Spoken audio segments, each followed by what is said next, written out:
जैसा कि लोग जान रहे हैं, कल ट्रांसपोर्ट की हड़ताल थी और लोग पैदल ही स्टेशन से लेकर अपने गंतव्य की ओर जा रहे थे। कितनी दिक्कत हो रही है एक दिन के हड़ताल में, तो इतनी दिक्कत हो रही है। लेकिन ये सोचिए, वो जो ट्रक ड्राइवर और ये जितने भी ड्राइवर खड़े थे, किस लिए?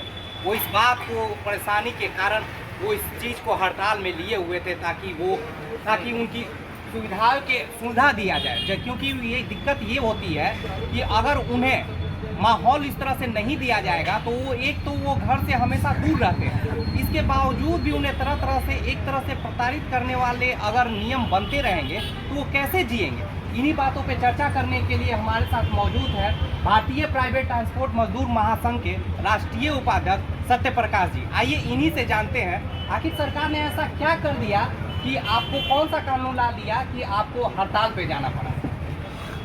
सर्वप्रथम तो मैं आपके चैनल के माध्यम से आपको और आपके समस्त टीम एवं भारतवासी को नववर्ष की हार्दिक शुभकामनाएं देता हूँ।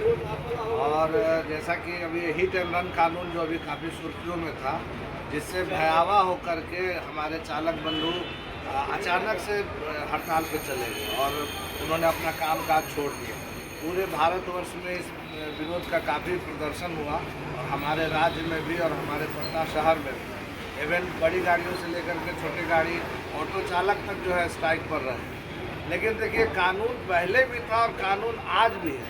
सरकार ने थोड़ा सा बदलाव किया है भारत न्याय संहिता के हिसाब से। पहले इंडियन पेनल कोड का कानून चलता था, तो पहले भी कानून में यह था कि अगर कोई घटना दुर्घटना होती है तो आप अगर नज़दीक के थाने में या सक्षम पदाधिकारी मजिस्ट्रेट है या आप अपने मालिक के पास चले जाते हैं या उसकी सूचना देते हैं, तो उसमें आपको कम से कम सज़ा का प्रावधान पहले भी था। और देखिए, अभी तक इतने सालों से, जबकि मैं लगभग 25 सालों से मोटर ट्रांसपोर्ट से जुड़ा हूँ, अभी तक कोई ऐसा वाक़या बता दीजिए कि किसी दुर्घटना में किसी चालक को साल भर या 2 साल की सज़ा हुई हो।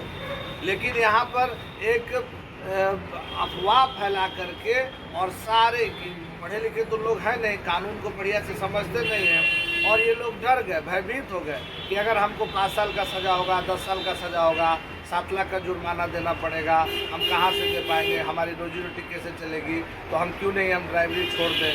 तो ऐसा विचार ख्याल उनके मन में आया और इसके वजह से वो लोग भयभीत होकर के उन्होंने काम पे पाबंदी लगा दिया। तो क्या सरकार भी जो कानून लाती है, पहले आप लोगों से राय नहीं लेती है क्या? क्योंकि राय के अनुसार ही कानून आना चाहिए। आखिर ये भयावह स्थिति क्यों उत्पन्न हो जाती है? क्यों? क्योंकि उन्होंने इस सरकार में जो कानून लाया, उन्होंने पब्लिकली किया और पब्लिक इसको थोड़ा बहुत जानी, तभी तो वो अपने लिए सचेत तो होंगे, क्योंकि एक अनुकूल वातावरण उनको देना ही होगा। क्योंकि वो घर से कई दिन बाहर रहते हैं और हम लोग जो घर में अपने गंतव्य 2 घंटे के लिए बाहर होते हैं तो फैमिली की चिंता हो जाती है। ये महीनों दिन बाहर रहते हैं, तो स्वाभाविक है कि वो अपने सुरक्षा के लिए चिंतित तो होंगे।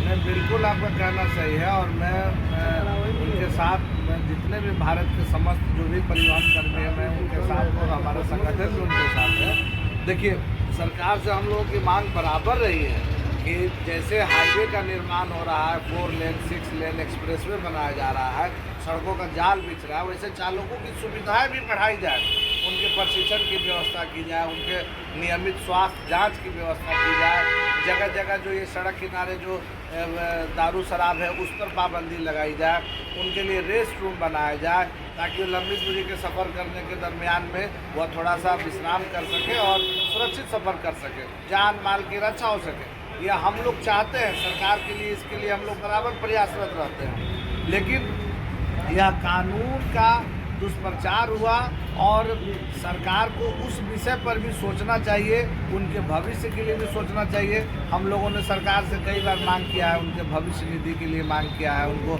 आयुष्मान स्वास्थ्य कार्ड से जोड़ने का मांग हम लोगों ने किया है, उनके बच्चों को निजी स्कूल में आधे कीमत पर शिक्षा मुहैया कराया जाए, इसके लिए भी हम लोगों ने मांग किया है। वैसे चालक बंधु, वैसे परिवहन कर्मी जिनको रहने का साधन नहीं है, उनको भी घर आवास जो प्रधानमंत्री योजना है, मुख्यमंत्री योजना है, उसके तहत दिया जाए। तो हम लोग की भिन्न प्रकार की मांगें सरकार से बराबर रहती है और हम लोग चाहते हैं कि ये जो इतना बड़ा वर्ग समूह है, बगैर इसके हमारा देश नहीं चल सकता है। आज पूरे विश्व को आप देख लीजिए, अगर चालक बंधु ना हो तो कोई भी सामान एक जगह से दूसरे जगह तक नहीं पहुंच पाएगा। और इस रोजगार को सम्मान की आवश्यकता है, सम्मान देने की आवश्यकता है। आज हमारे यहाँ ड्राइवर साहब कहा जाता है, लेकिन ना उनको सही वेतनमान मिल पाता है, ना उनको सही सम्मान मिल पाता है। यही हमारे यहाँ के चालक जो कुछ विदेश चले जाते हैं, देखिए वहाँ कनाडा में या कहीं भी, यहाँ भी हमारे यहाँ महिला चालकों की संख्या बहुत कम है। दूसरे जगह बाहर में देखिए तो बड़ी बड़ी गाड़ियाँ चलती है, महिलाएं चलाते हैं, वो लोग सुखी है, वो लोग अपने बच्चों को मेडिकल और इंजीनियरिंग कॉलेज में पढ़ा लेते हैं। हमारे यहाँ के चालक के साथ संभव है? नहीं संभव है। अभी जैसा कि इन्होंने बयान, चालकों को एक सम्मान देना होगा, सम्मान के साथ इन्हें सुविधा देनी होगी, और सिर्फ सम्मान के साथ पुरुष वर्ग को ही नहीं बल्कि महिलाओं को भी इन्हें आगे लाने के लिए अगर सम्मान के साथ सुविधा दी जाएगी तो निश्चित है। और एक सामंजस्य की स्थिति भी बनानी होगी सरकार की। सरकार को सोचनी होगी कि ये जो ड्राइवर है जो कई दिन तक बाहर रहते हैं, अगर उनके सुविधा नहीं दिया जाएगा, जगह जगह पे जो उनकी मांगी होती है, छोटी छोटी मांगे होती हैं, अगर ये पूर्ति नहीं होगी तो सोचिए कि आखिर हम लोग कैसे एक गंतव्य से दूसरे गंतव्य अपने मंजिल की ओर बढ़ेंगे। हर कोई का योगदान है इस देश को बनाने में, और ड्राइवर का भी उसी तरह योगदान है। लेकिन इनके बातों को अच्छी तरह से अगर समझ के सोच के अगर लागू किया जाए तो निश्चित तौर पे एक सामंजस्य होगी, और लोग भी सचेत रहेंगे। जिसमें ड्राइवर भी आते हैं, उनके बच्चे भी हैं, उनको इसलिए ही बाहर जाते हैं ताकि उनके बच्चे का भविष्य उज्जवल हो। पढ़ लिख कर वो ये नहीं चाहते हैं कि हमारा हर बेटा ड्राइवर ही हो, एक बड़ा IPS IAS हो और तरह तरह से अपनी देश और समाज की सेवा करे। तो इन्हीं ड्राइवर बंधुओं को बात को रखते हुए हम अपने बातों से, इनके बात, चंदन जी के बातों से आर्य मीडिया सहमत होती है और चाहती है कि सरकार और जो गडकरी जी बैठे हुए इस बात को, अगर हमारी आवाज़ आप तक पहुंचे तो आप उस पर ध्यान दें और यथाशीघ्र अपने ड्राइवर बंधुओं के हित में निर्णय लें। कोई भी निर्णय इनके हित में लें, क्योंकि इनके हित में ही आम जनों का भी हित समावेश है। मैं राकेश रॉय, आर्य मीडिया से। जय बिहार, जय भारत।